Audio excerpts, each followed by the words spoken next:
maksud ojol jeung dunia geus maotna jelema datang ka makomna hadiah ka makomna ziarah ka makomna deleukeun geus maotna mun biasana ojol jeung dunia pek bae eureun moal aya nu inget eta teh rahasia anu luar biasa rahasia anu luar biasa maksudna Imam Ghazali dek garitakeun keikhlasan jelema deuleu geus maotna bae nu mantak urang zararah katua ka naon kitu ngaranna ka Maulana Hasanuddin ahli ikhlas.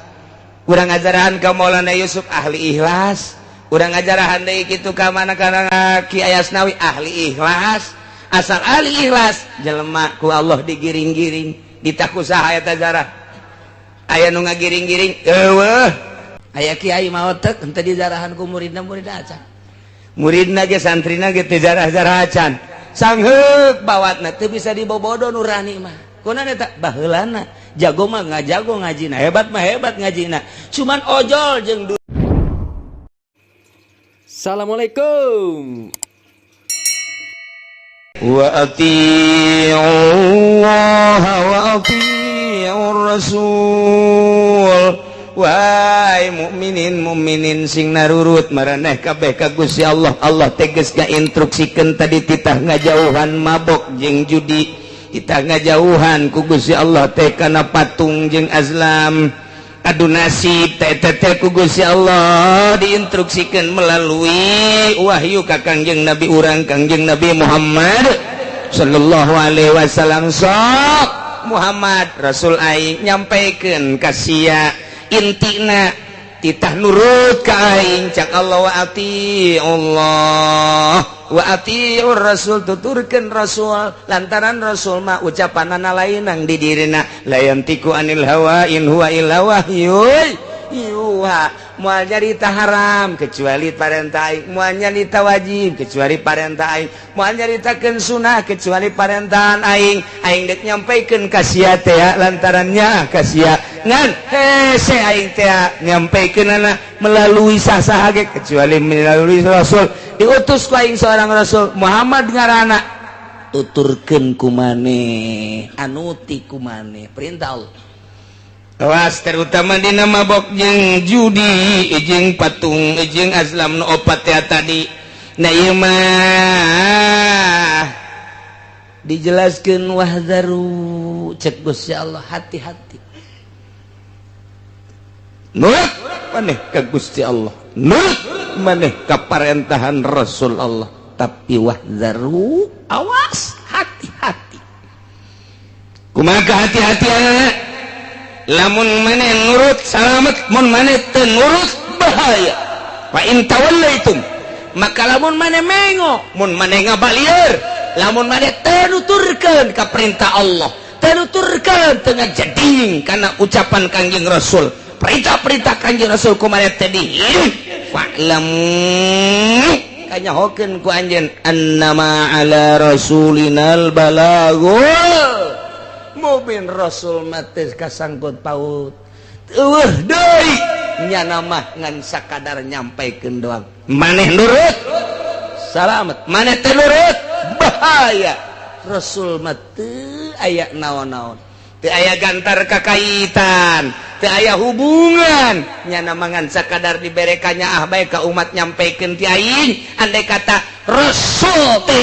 nitah ulah mabok maneh nurut salamet andai kata Rasul nitah ulah mabok maneh teu nurut ih atuh Rasul mah teu kasangkut paut lantaran Rasul mangan sakadar annama ala rasulinal balagul mubin ngan sakadar nyampaikeun Rasulna parantos teu aya tilar di dunia mah disampaikeun ku para sahabat ayat ieu sahabatna geus teu aya sampaikeun ku tabiin geus teu aya disampaikeun ku asbat tabiin tahun 2011 penyampai lidah Kangjeng Nabi di Jakarta loba keneh di Pandeglang loba keneh di Serang Pandeglang di Serang loba keneh saantero dunia nu nyambung lidah ayat ieu loba keneh ngan hanjakal teh kumaha hanjakalna ieu pemerintah teh dirina artina nu marentahna ieu adalah bener-bener henteu mengamati ayat ieu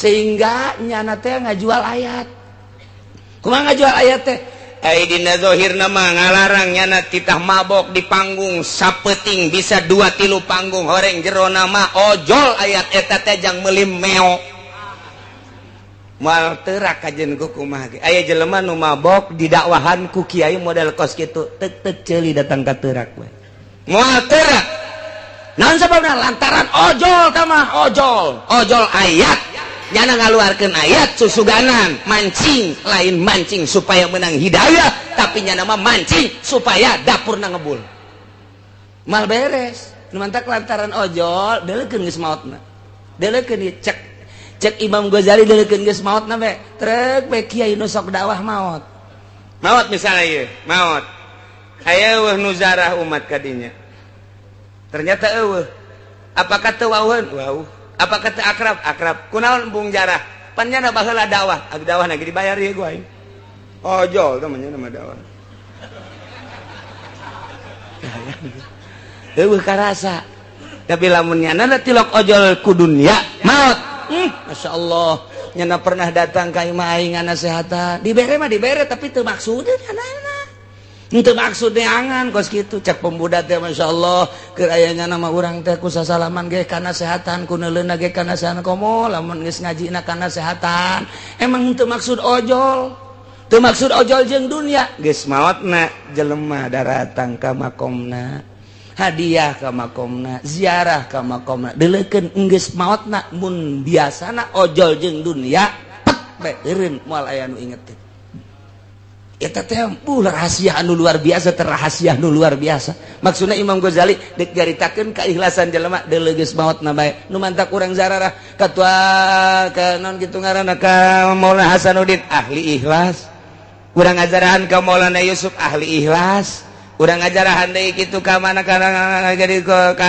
Ki Ayasnawi ahli ikhlas asal ahli ikhlas jelema ku Allah digiring-giring ditaku saha eta zarah aya nu ngagiring-giring eueuh di lembur urang aya jawara paeh hayang urang jarah ka dinya atuh henteu pancena sok nganasehatan nganasehatan gatunya mah marah aya kiai maot teh henteu dijarahan ku muridna acan muridna ge santrina ge teu jarah-jarah acan sangheuk bawatna teu bisa dibobodo nurani mah kunaon eta baheulana jago mah ngajago ngajina hebat mah hebat ngajina cuman ojol jeung dunia lamun ditanya kunaon sih teu daek jarah henteu lah kunaon emang pan ngadidik sia atuh ngadidik ge bae lah aing sok dipentaan pentaan asal aya anu ngaji bae tah murid aing sing ade eta hancengan aing teh sing ade nu nanya masalah bae jadi murid oleh kaum mana teh sekali nanya sejutanya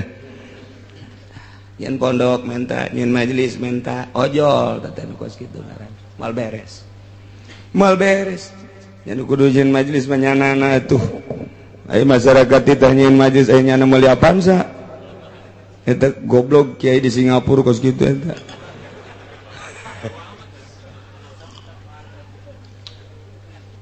ieu mah keur carita masalah ikhlas cek Imam Ghazali sampaikeun geura ayat bakal ngerenyet geura jelema mun nu nyampaikeunna nu marentahna ieu adalah teu ojol jeung dunia sok wahai para pemuda nyaahan diri maneh jam moal ngora bae jeung sing hade isuk pageto teh anjeun bakal maot sedengkeun maot teu ngolot teu kolot teu ngora eureunan geura ge mabok ku sakitu bae nyanana teu boga pikiran hayang dibayar dakwahna aya bae 2-3 man eureun sanajan nu maju aya 10 sanajan unggal penting dakwah menasional tapi di benak hate nanya teh lain eta nu dimaksudna maksudna mah dek numpuk harta ieu mah tinggal maksud lain dibere jeung teu dibere lain boga jeung teu boga tapi maksudna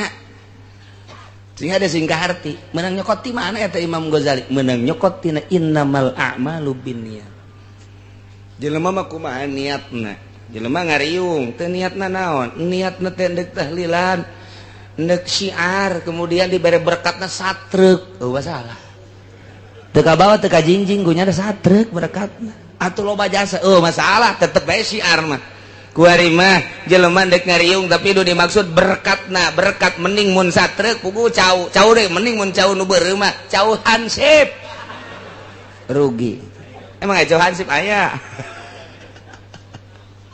eta kos kitu tah beda niat sih ada niat mantek niat eta sok di non garang-garana sok dibahas-bahas bae ku kiai balikan deui supaya jelas niat urang ti penting dek niat hudang lah aing dek tahajud kasubuhan eta urang geus boga nilai tahajud geus boga pan nilai tahajud masyaallah eta niat jadi kadang-kadang niat eta bakal ngabentuk di akhirat sanajan teu dipigawe niatul mukmin khairun min amali mantak ngaji niatna deleukeun ge kadangana beda ieu sorana beda sora lamun niatna ikhlas mah beda nyelecep ka jero hatena teh rindu ka jero hatena ngeunaheun ka jero hatena teh eta teh bakat tingku ikhlas di jerona ikhlas teh naon teh lain diomong ikhlas mah teu hayang urusan dunia hayang kalem teh hayang dimulai diagung-agung teh deuk nyampaikeun ayat ieu mah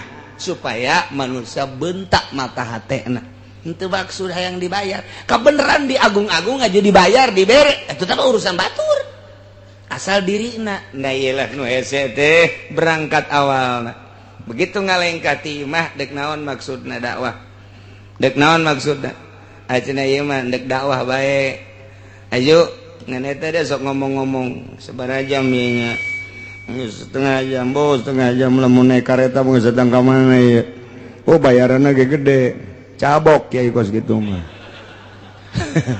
eta teh ikhlas eta kos gitu kan eta teh tah piceun mun hayang bener piceun mun hayang bener ieu nyampaikeun ayat ieu disampaikeun di dunia ayat ieu disampaikeun mabok makin menjadi-jadi hese luar biasa nah ieu diakhiri ayat nu tadi teh ku Allah wa atiur rasul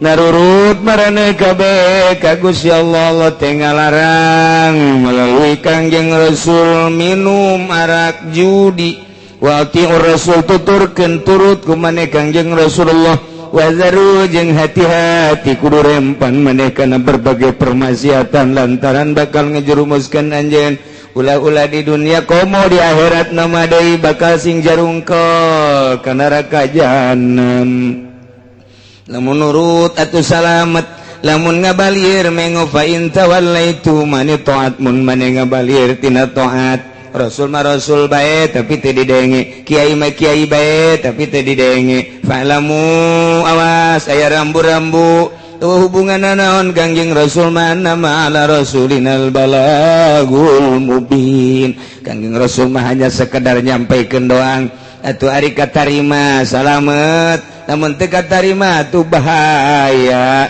lantaran fajazaukum alaina cek Gusti Allah adapun babales aranjeun kabeh mah eta adalah tanggung jawab kula nurut maneh kukula bakal disalametkeun ka surga teh nurut maneh kukula dijangjian kukula teh bakal dikanarakakeun sakitu bae Rasul mah teu aya patula-patalina naon kitu keneh kiai ngalarang niat mah sakadar dakwah bener-bener lillahi taala aju jelemana teh daek darurut ka kiai ih atuh annama ala rasulinal balagul mubin kiai mangan sakadar nyampaikeun doa nurut jeung teu nurut lain urusan kiai mantap kiai ulah marah lamun dakwah teh aju teu narurut marah kieu goblok sia teu nurut ka aing deuk nurut ka aing deuk nurut ka saha sia tolol sia goblok sia eta kiai moal beres sama kos kitu moal beres atuh ieu keur nyampaikeun mah nyampaikeun bae haram riba haram ngredit haram praktek isuk-isuk datang Waalaikumsalam naon ya ampura kiai kunaon aduh doakeun kula bulan kemarin itu bisa bayar kreditan karep mudah-mudahan boga cek hate ai kamari aing nyampaikeun haram kuari minta doa ka aing ieu aing teh sieu kabalinger sebenarnya Deres eta mah kos kitu deres nu kieu Waalaikum ceurik bae oh nyabikang di mana di mana udah deket cenah di dinya aya naon Aduh, cenah daripada ditarik deui ku dealer mau nginjem duit. Ja. Iya. Aduh, boga salakitan teh si budak. Mun teu onam. Artina itu depan Masya Allah. Kula ngajing mengaji baik ke kiai ngadenge bae aji manginjem duit bae jang bayar kreditan. Innalillahi wa inna ilaihi. Kudu kumaha tah atuh teh kumaha? Nyampaikeun anak, nyampaikeun bae ngan can datang ka hatena can dibere hidayah ku Gusti Allah berarti. Mahal teh. Anu ngagulak-gilekeun mah, anu ngaleungitkeun hijab mah lain kiai, lain wali, lain Kangjeng Rasul. Nu mere hidayah mah Gusti Allah Subhanahu wa taala. Masya Allah. Timbul pertanyaan-pertanyaan para sahabat. Urang mah alhamdulillah cek para sahabat teh kazamanan karena ayat innamal khamru wal maisir sehingga orang sadar nu tadina osok mabok eureun tadina sok judi eureun tadina nyembah ka patung areureun tadina dunus nasib ngundi nasib baju areureun ku ari mah kulantaran urang nyaho kana haramna ngan ieu ayeuna mah fa kaifa bi ikhwanina alladzina matu wa hum yashrabuna al-khamra wa yakuluna malal maisir. Aya eta dulur urang tatangga urang nu kamari ieu mararabok kamari ieu jararu diaju ku ari parae eta kumaha. Kamari ieu meme diharamkeun nyana mabok aju paeh. Nyana judi duitna pake dahar dirina pamajikan jeung anak paeh eta kumaha nya ai urang mah kuari geus areureun ieu jageus jaho ieu kana haramna ai eta bapa urang emang urang uwa urang kawau urang anu baheulana mararabok paeh kumaha eta iman mah iman ka Gusti Allah tapi can turun ayat saklek haramna arak nyana kaburu paeh kumaha nya eta jol be ayat ieu. ليس على الذين آمنوا وعملوا الصالحات جناح فيما طعموا إذا ما اتقوا وآمنوا وعملوا الصالحات ثم اتقوا وآسنوا والله يحب المحسنين. Cek Gusti Allah laisa 'alal ladzina amanu wallahu alam bimuradi teu aya tetep ka jelema nu ariman ngimankeun geus amilus sholihati bahkan beramal saleh junahun dosa teu kadosaan fi mataimu dina sagala rupa hasil-hasil nu kumanehanana di dahar lamun dina arak mah kunyana diinum nginum arak wal maisir hasil daripada judina kunyana di dahar dirina jeung pamajikan keluarga eta mapan qoblat hari memeh diharamkeun artina jelema nu baraheula iman ka Gusti Allah jeung Rasulna bahkan nyana ngamal soleh ngan encan turun ayat kasaklekan haramna diharamkeun nginum arak jeung judi kemudian nyana kaburu maot cek Gusti Allah laisa junahun teu dosa alal ladzina amanu wa amilus sholihat bagi jelema nu ariman terus amal soleh fima taimu dina naon nu kunyana nu diinum arak diinum hasil judi kunyana di dahar asal idza mattaqaw wa amanu wa amilus sholihat di mana aranjeuna takwa di mana aranjeuna iman di mana aranjeuna beramal soleh asal iman takwa beramal soleh masalah lantarannya maot memeh diharamkeun secara mutlak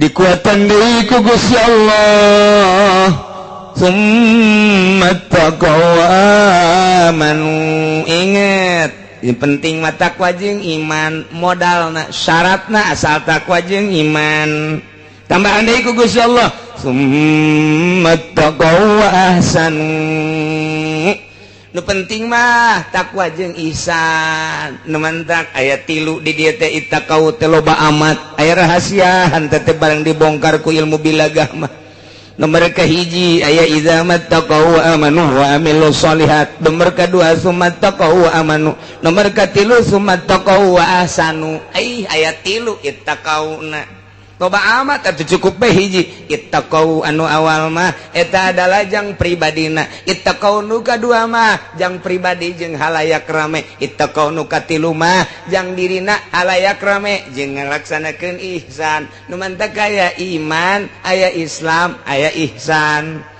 aya syariat, aya tarekat, aya hakikat, selalu kitu bae dina Al-Qur'an teh. Nu mantak di dieu ge aya 3 ittaqauna. Ittaqau nu pertama ittaqau iman, ittaqau nu kadua ittaqau Islam, ittaqau anu katilu ittaqau ihsan.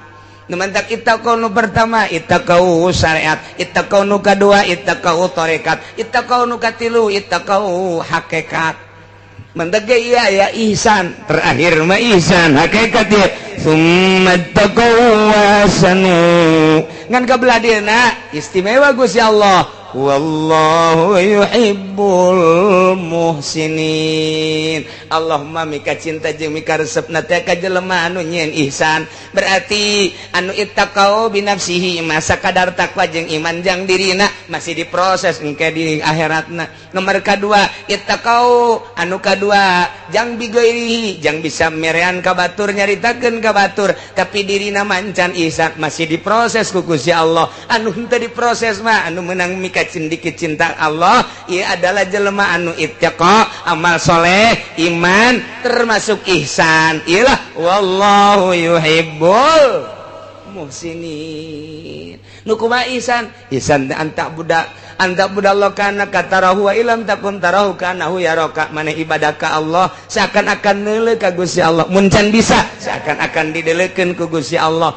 Berarti teu pernah bae aya mimpar-mimpar urusan dunia, teu ojol nyampaikeun Qur'anna, teu ojol nyampaikeun ayatna, teu ojol nyampaikeun hadisna jeung urusan keagungan kemuliaan, jeung teu ojol kana urusan dunia ihsan. Sieun ka Gusti Allah. Bahkan mun dibere duit ge sieun nya nama. Waalaikumsalam. Ti mana ieu? Ti atut.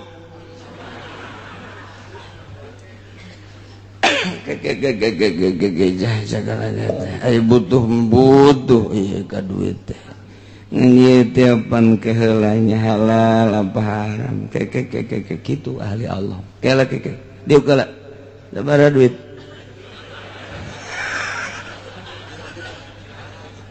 Yang dibuka teh bu emang tarima bente sabaraha duit lah. Barang dibuka teh 1 juta. Lah leutik 1 juta. Mun 5 juta mah bejakeun ka atut. Daek. 1 juta mah mung. Pan aya 5 daek kagok ka neraka.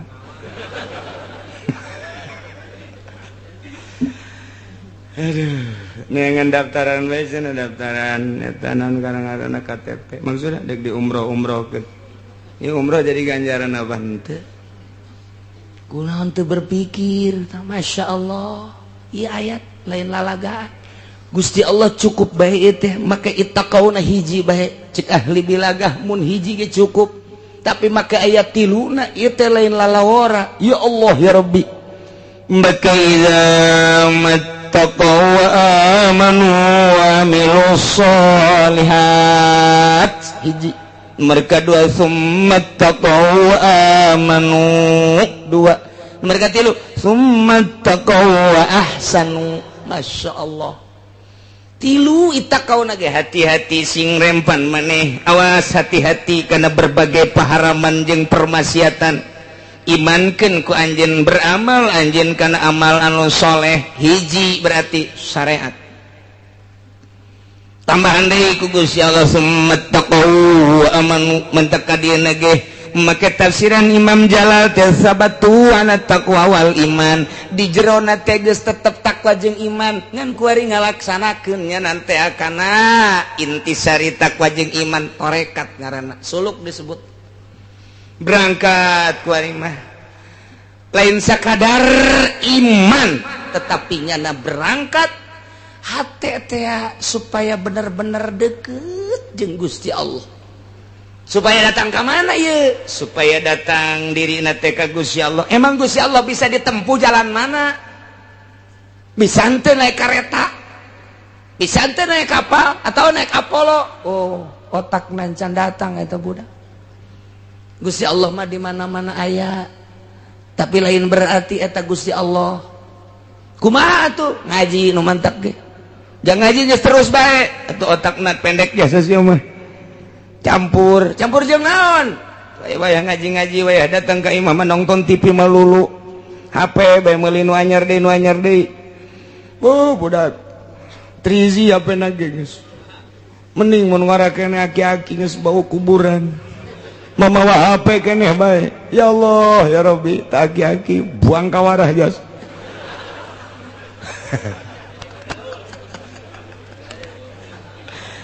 Itu para rantes aki-aki bawa HP Gusti ya Allah nu aku. Ya pasti aing dipake kagredet ya ku Amerika. Naon sebabna? Perusahaannya napaan? Waduh bahaya ieu cenah kieu ngalarang meuli HP. Waduh, aing nyeunan HP kunyana dilarang. Aing mah ngan ngalarang doang ieu meka. Ya tetep ki hajina ge meuli bae. Ngan ngomong bae heulanan ieu mah. Lamun dek bener-bener nyana make ittaqau nu kadua tenden HP selamat berpisah. Aku mendengar pengajian dari kiai, ternyata engkau harus pisah.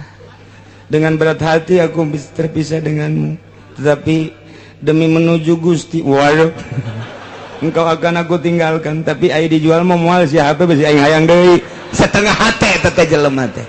Setengah hati kudu nalan pican plus meuli deui.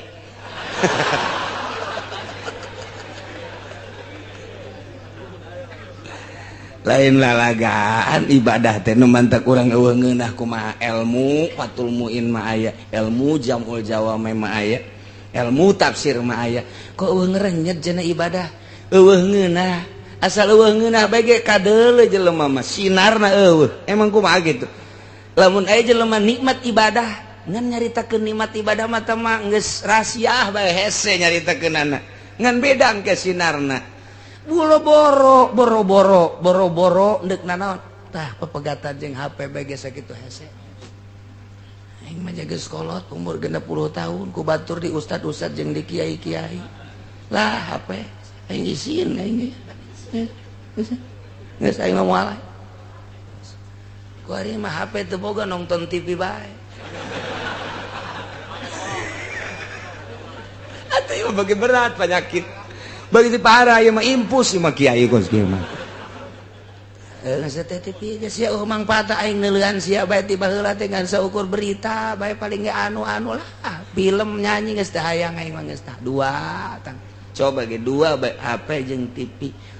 Ieu teh di jero hate diberesihan teu hayang teh mah kos kitu mah lahun walabun teh mah geus aing mah deuk ka Allah bae saminggu bae ngerenyet bakalna hayang meuli deui.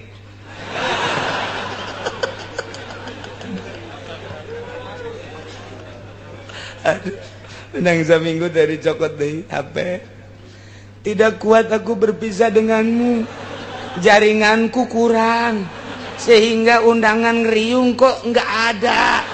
Yang biasanya kayak ondo sama kos gitu. Itu bisa pepegatan. Dek menuju ke Allah kudu aya anu ditinggalkeun, kadaanan ninggalkeun dunia secara total. Keheureuyan nu kitu bae heulangan. Lah cenah disebut ortodok, geun bae disebut ortodok ge tereh paeh ieu. Daripada disebut modern haju paeh, modern ka bawa ka ditu hanas ibadah teu ngeunah. Pikir tak ku otak. Ya Allah ya Rabbi. Ye ndek naon ye? Ieu mah keur carita summat taqaw wa amanu tingkatan kedua. Tingkatan kahiji mah eta tadi engke aya proses keneh bae. Allah teh ieu tilu teh aya rahasiaan. Ngan saeutik we dijelaskeun ku Imam Jalal teh. Coba deuleu tafsiran di kitab-kitab lain tentang ayat ieu Masya Allah teu sembarangan Allah nenden tilu takror teh. Tapi takrorna teh takror teh budak balik. Takau deui mun eueuh rahasiaan moal dipuat di dieu. Tah tingkatan kahiji mah nu tadi teh ya takwa iman, tapi tetap nyana masih biasa kena baik, cuman di mulut tidak sampai di hati. Waduh, sedangkan kan dari mata turun ke hati. sia ngarora keneh mah gitu. Ku hari mah teh geus beres tah eta mah geus tah. Wa summat taqau wa aman pelaksanaan ieu teh. Duh. Anu kamari teh maharim-maharim dilaksanakeun. Ku hari mah geus menuju ka Gusti Allah lah. Tah dibere duit ge. Ieu teh saha? Teh anu henteu. Henteu mah rada gede, gede dek leutik henteu bae kula. Nu lumayan jeung nambahan meuli apa Avanza. Henteu, aing ka jeung teu make Avanza naik angkot aing.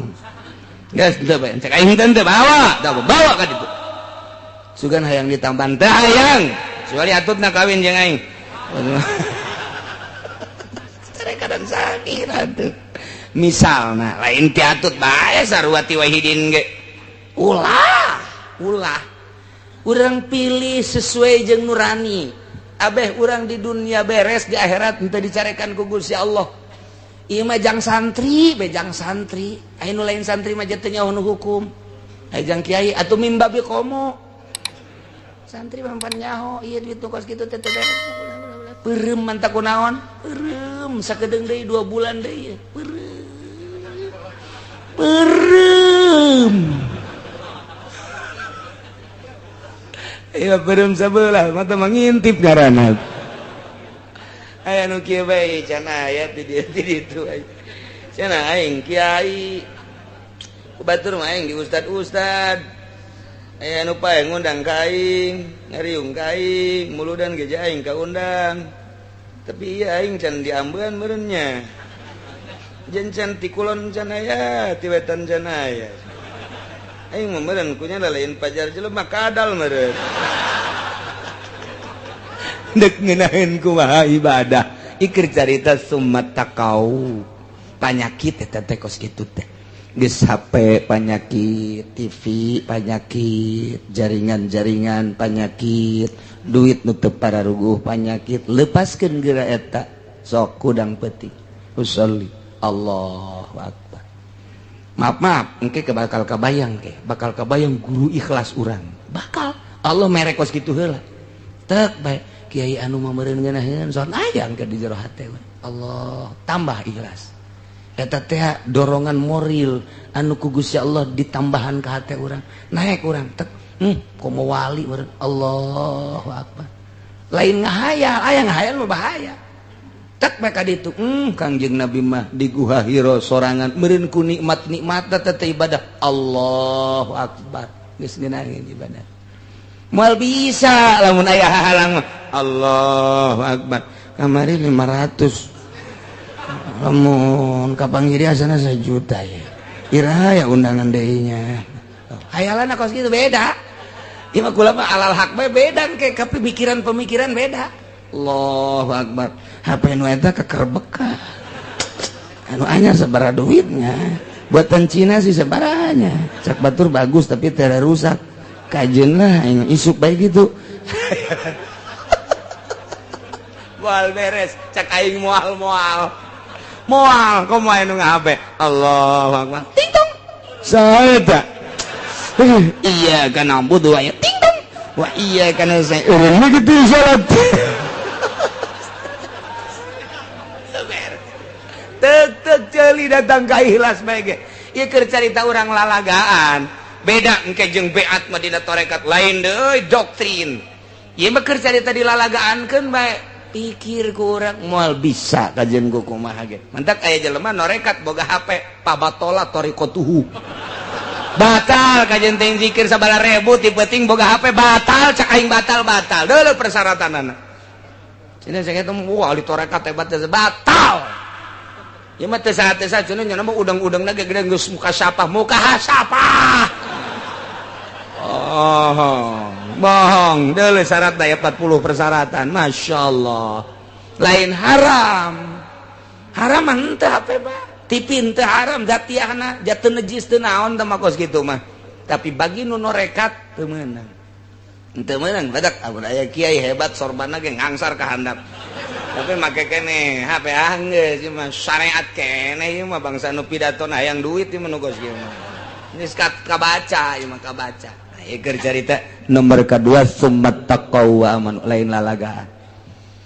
nomor katilu mah geus jadi summat taqaw wa ahsanu sieun ka paharaman sieun ka permaksiatan khususna nu opat tadi umumna kuliah ing paharaman kemudian manehanana teh geus ngalaksanakeun perjalanan nu tadi teh kuari mah geus asa deukeut jasa jeung Gusti Allah pan urang teh diangkat jadi wali karas mentak dipertanyakan jelema sih jadi wali karasa apa teh karasa jadi wali teh aya nu henteu ngarasakeun eta keur nutup-nutupan karasa mana karasana asa eueuh dunia teh nu aya ngan Allah doang geus nyana teh engke asa kaduhung hirup nu kamari ieu duh aing eta Imam Ghazali caritakeun kos kitu Imam Ghazali geus diangkat jadi hujatul Islam tapi can jadi wali begitu trek jadi wali eta nu kamari magahan ngaji teh eta mah dosa aing magahan ngaji aing ngarang eta teh dosa aing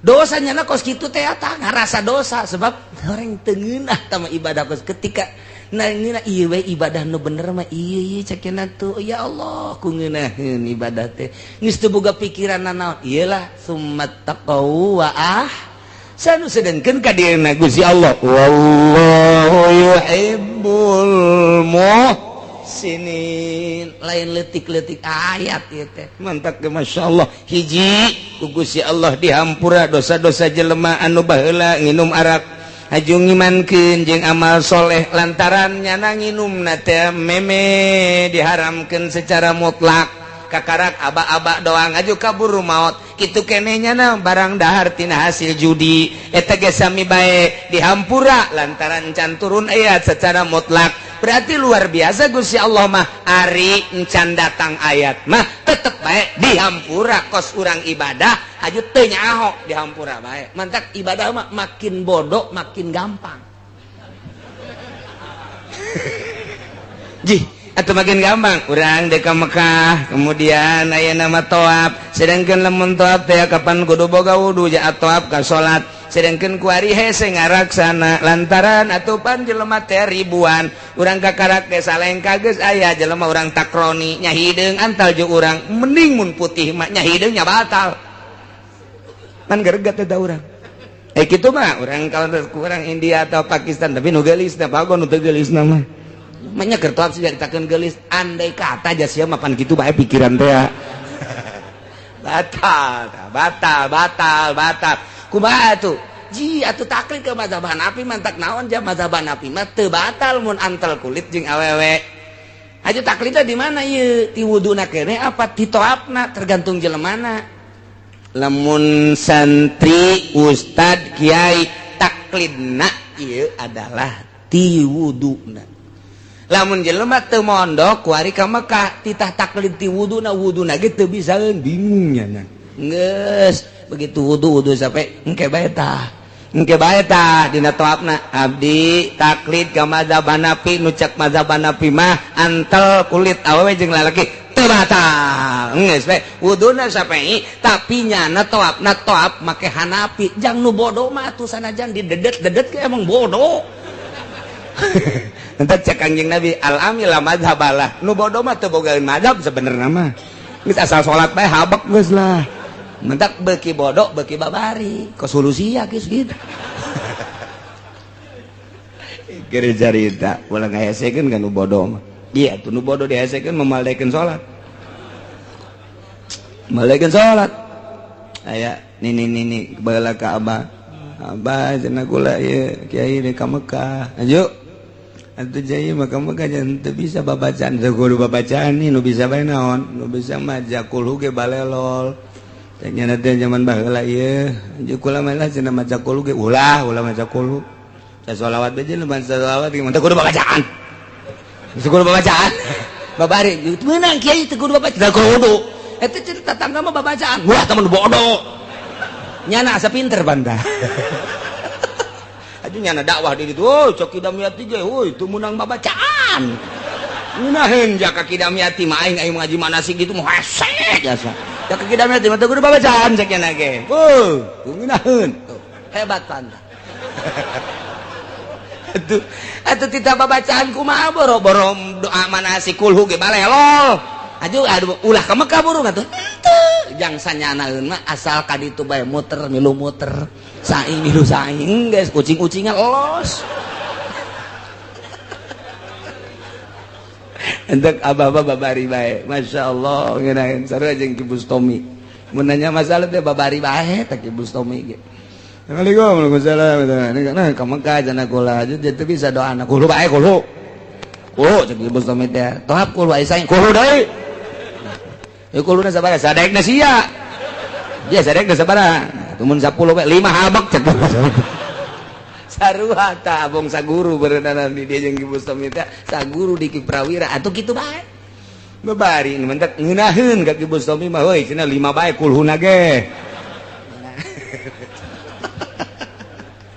eta hartina lain naon kiai teh ngangeunahkeun bae nu bodoh mah dipaksakeun ge hese bae tuh aju ieu si ustad milu ka nu bodoh atuh ulah bego ustad tuh ustad ti wuduna kene taklid atuh masyaallah tuh geus beda-beda ke derajatna di masjid teh ieu mah bodoh ieu mah santri ieu mah geus ngaustad ieu mah geus nyai ieu mah geus wali atuh beda-beda ngerendengnya beda engke tahapanana nganu jelas mah asal menang pangampura Allah subhanahu wa ta'ala tinggal bae pebatalanana ari mazhab Syafi'i mah teu batal ari mazhab Hanafi mah teu batal mazhab Syafi'i hitut batal atuh Hanafi ge hitut mah batal ke sia hitut aing mah Hanafi gitu batal aing ngising nyaonya ngisingnya teu beres.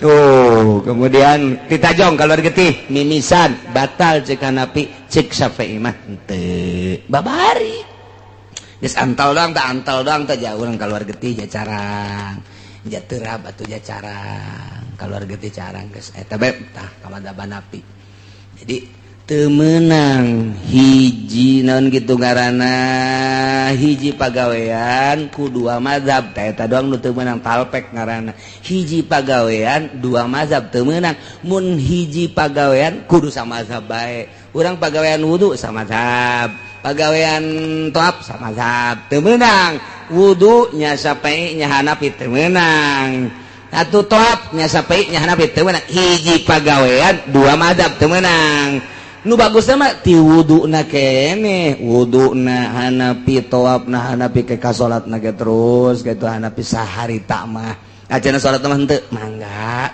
masalah tah eta kos kitu nah lamun urang ayeuna dua pagawean teh kumaha teh teu kaharte dua mazhab teh kumaha kieu urang ku ari tawaf ngamazhab ka mazhab Hanafi ai praktek terap taklid aing ka mazhab Syafi'i.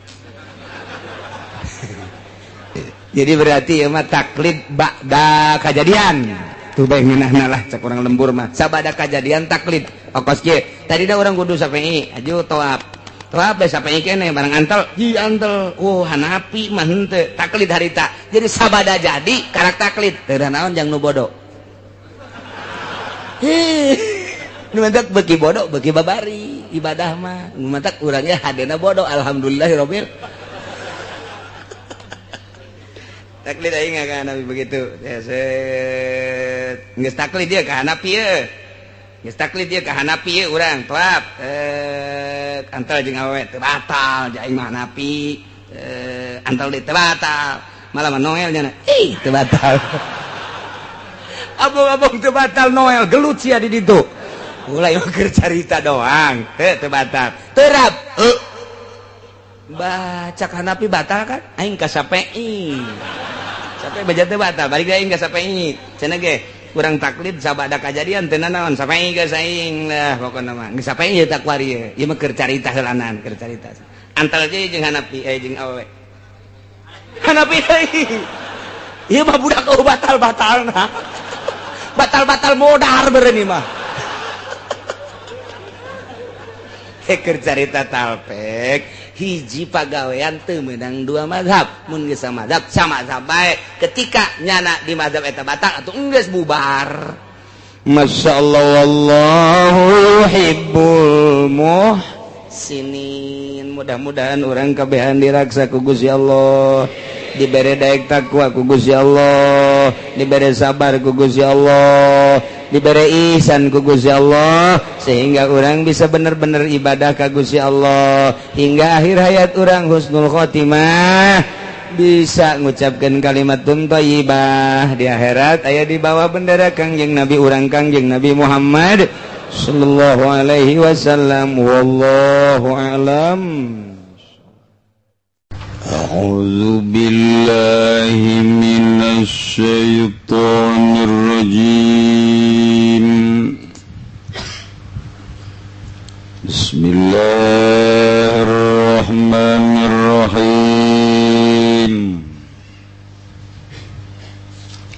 Wa anhu lan ngariwayatkeun isun saking Abi Hurairah radhiyallahu anhu muga-muga nilar bendu safa Allah anhu saking Abi Hurairah gola ale ngucap ya Abi Hurairah lafaz gola Rasulullah ngucap sapa Kangjeng Rasulullah sallallahu alaihi wasallam ngucapin lafaz man syahidal janazata hatta yusalli alaiha falahu qiratun tawi sapa man iku hadir yang maning janazah malah nyolati yang maning atas janazah maka ikut dedap gaduh man utawi sakirat. Waman syahidah lan utawi sapa man iku hadir yang mana ing janazah tudfana malah den pendem den kubur ya janazah falahu qiratani kaiku tetep gaduh man utawi qirat rara gila den ucapakeun apa lapan wa mal qiratani utawi apa suwiji-wiji iku qirat rara golang ucap Kangjeng Nabi mistul jabalain al-azimain tawi qirat iku umpamane gunung rara kang gedhe karone muttafaqun alaih utawi hadis iku muttafaq alaih oleh muslimin lan iku tetap gaduh Imam Muslimah utawi lapad hatta tudu'a fil lahdi malah dan dokon ya janazah ing dalam lahad. Ulil Bukhari ayadhan min hadis Abi Hurairah dalan ikut tetap gaduh Imam Bukhari ayadhan maning saking hadis Abi Hurairah utawi lafan man tabi'a janazata muslimin tawi sapa man iku nganuti yasiman iku ngiringkeun yang maning janazah wong kang muslimin imanan wa tisaban lan imankeun lan karna Allah wa kana ma'aha hatta yusalli alaihi hatta yusalli alaiha wa kana lana yaman ikut dadu sumerdane janazah malah dan salati apa ing atas janazah wa yabruga min dafni alan lampung yasiwang saking mendemi janazah bainahu yarji'u maka satuhu neman iku babalik yaman bigairi bikirataini kalawan ngagawa kiratrara kulu kiratin mitu jabali Uhudin udai saban-saban kirat iku umpamane gunung Uhud iku umpamane gunung Uhud.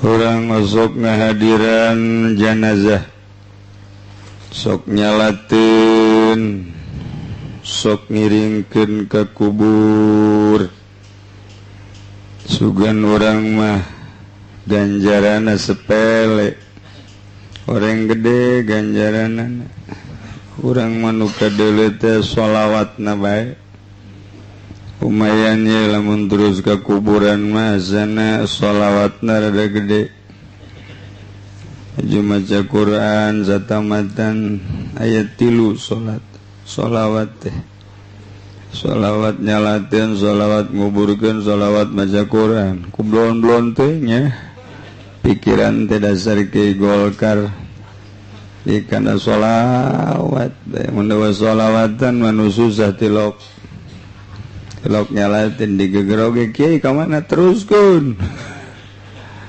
teh kos kitu teh insyaallah horenganan diriwayatkeun ti Abi Hurairah radhiyallahu anhu kula ngomong-ngomong Kiai Golkar ternyata loba nu ngabahas di kantor anu laporan ke kula Ki Uci cenah kunaonnya ke Golkar gergeteun jasa dibahas atuh kunaon dibahas ya deui blon aya laporan ke kula jadi pembahasan gawe sia kunaon ngabahas aing Kiai nu ka Golkar ge pagalituk di dieu teu ngabahas ayeuna ngabahas can bangun gregeteun jasa tu wajar-wajar bae greget ge janyana penjahatna tuh banyak ka penjahat teh greget ji sia mah kumaha meureun berloon jasa ieu ditukangeun aja ka Golkar deui pan ieu teu bareres jasa lah ieu hancur sia kajian kumaha ge pondok pesantren mah asal ka Golkar bage lain greget ka jelema nu di kantor aing ngahalangan ka kiai kunaon dibahas-bahas ngaji henteu sia mapan anu ngadengikeun cak batur bae sacablak da sungut sia ngabahas aing atuh sia aing aing lain ka sia ka kiai mun hayang utuh ka kiai da didelekeun ku Kangjeng Nabi ulah sok ka Golkar sakitu bae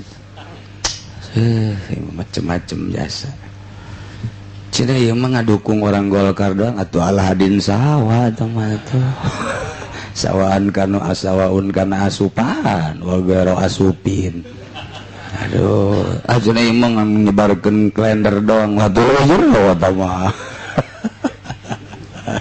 Gusti Allah udah ketujahuan aing teh ngomong teh jeroan emang kumaha kitu Golkar teu ngarahun dibere hahalangna luhur jasa aing kajenting dibenduan ku urang Golkar moal geus pokona patah arang mah jeung Golkar di beneran mah lain seserian satolol amat sih geus aing mah beneran kitu teh naon sebabna pasantren ajur jadi patah arang aing teh cinta ulama dirusak ku Golkar sakitu geus titik aju sia deuk arasupan blon eta di pancena kiai aduh ini pancena ih siapa ala cenah deuk asup wal kena kanyawan atuh lah ku aing ku Allah aduh ya bos asal dibahas deui di DPR ya oh saing mah mecat moal aya ka aing aja geus anu mecat atuh aing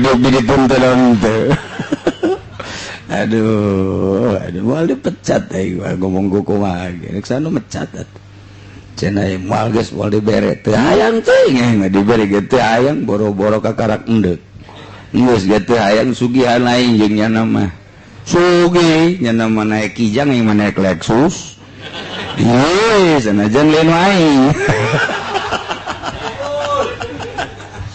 atuh sugih bae keur di luar mobil mah geus geus sok kada moal eleh we ka jeung geus teu hayang ka Golkar teh emang patah arang dibejakeun teh teh kiai teh nyahoeun rahasia nah endahan bobogohan jeung Golkar ngaji ka mana ye ti Abi Hurairah jadi ka Golkar ya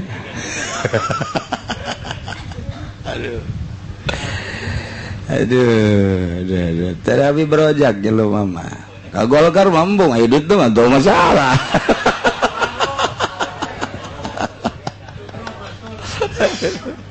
jadi itu lain Golkar sakena teh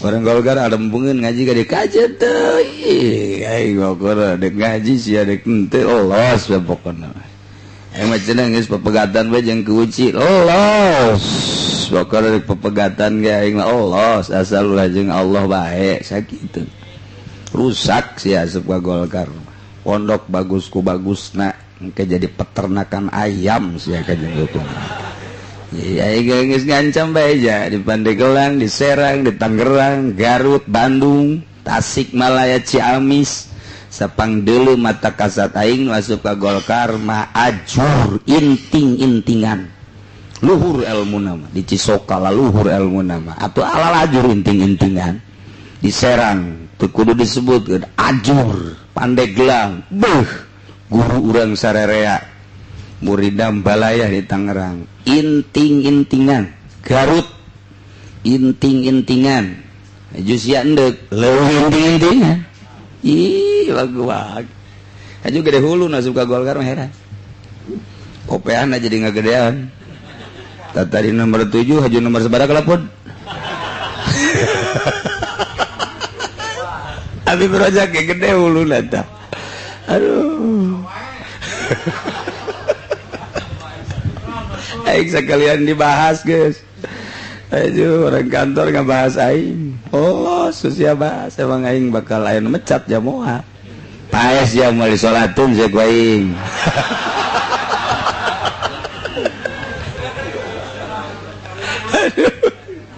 saya kira aing tuh hayang gitu disolatin usia terus saya jadi ulama-ulama Golkar nyeri doa anak gitu percaya sih aing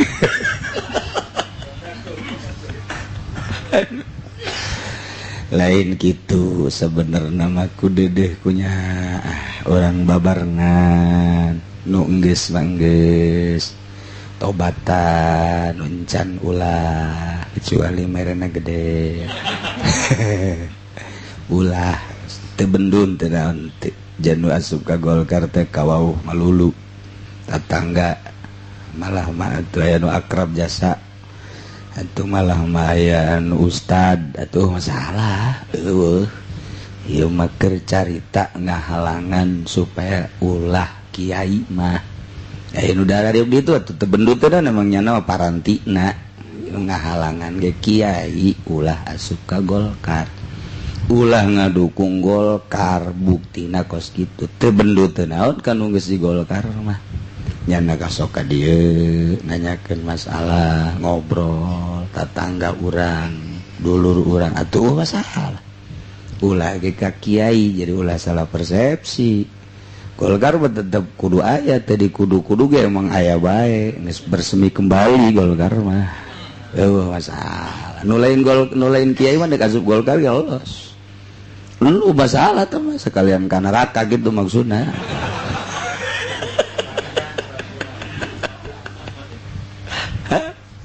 sok di sabagian kan gitu kabeh teleb gitu maksudnya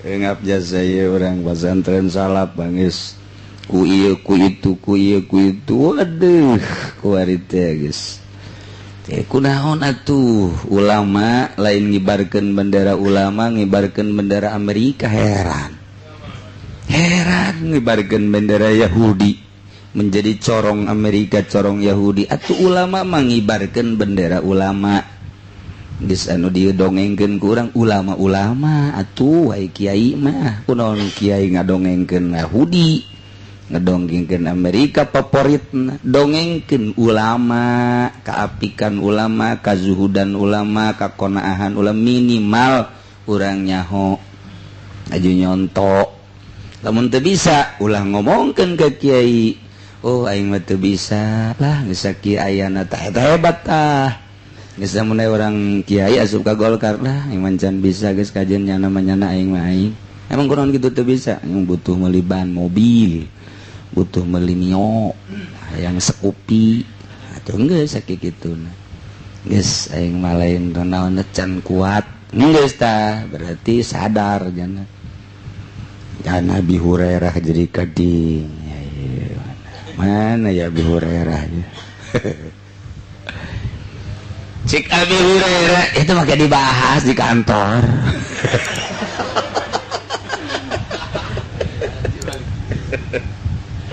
kayak mui ngomongkeun aing mui aduh geus aya pirasat badak aing di majelis diomongkeun ya omongkeun ku sia aing mah jadi tumbal kajeun asal kiai ulah suka Golkar berat nyolonong bae ka Golkar diulah-ulah jaja di Cikupa geus aya tan masuk ka Golkar, di Etek geus aya, di Primpak atuh geus aya. Ulah Haji Seuris ya, barimpak mana? Oh di Doyong geus aya nu sepatan. Jadi ulah ge teh emang nyana resep atuh masalah. Keur cerita ngomong doang. Mui ngomongkeun aing mui lain naon lain.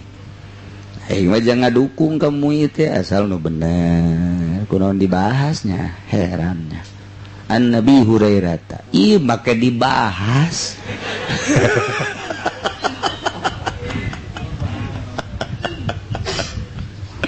Aduh Gusti Allah dawuhan Kanjeng Rasulullah sallallahu alaihi wasallam, man syahidal janazah, sahaja lemah nu ngahadiran janazah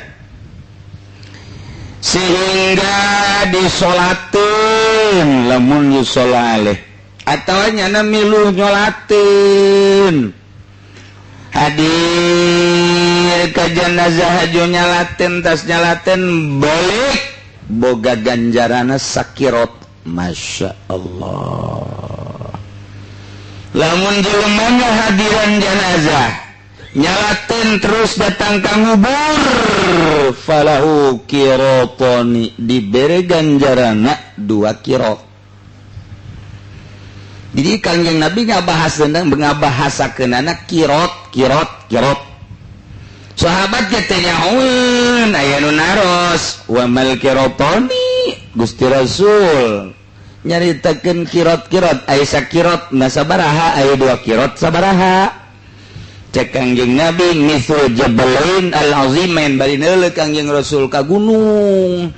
Jadi Kanjeng Rasul mah lamun keur nyontohan teh mana nu babari. Tuh, cek Kanjeng Rasul 2 kirot sarua jeung 2 gunung nu gede. Kabeneran di dinya aya gunung Uhud, tah hiji gunung Uhud, tah gunung ieu. Tah eta tah 2 kirot teh. Waduh, jadi diberedan 2 gunung, walede.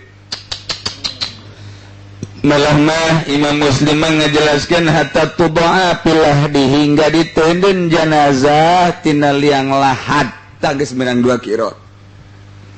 Bahasa Imam Bukhari mati hadis Abi Hurairah keneh, man tabi'a janazata muslimin, sajelema nu ngiringkeun janazah muslim, ngiringkeunana imanan wa ihtisaban, iman tur karena Allah, kana mahanyana babarengan jeung janazah hingga janazah disolatin beres sholatin dikubur ta'eta fa innahu yarji'u bi qiratain, nyana balik menang 2 kirot.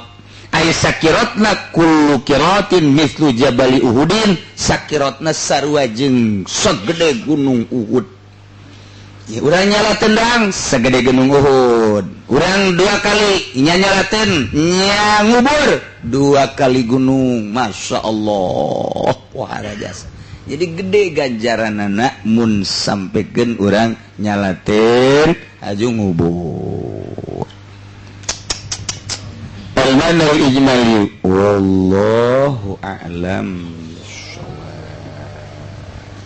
Terima kasih sudah menonton. Jangan lupa subscribe.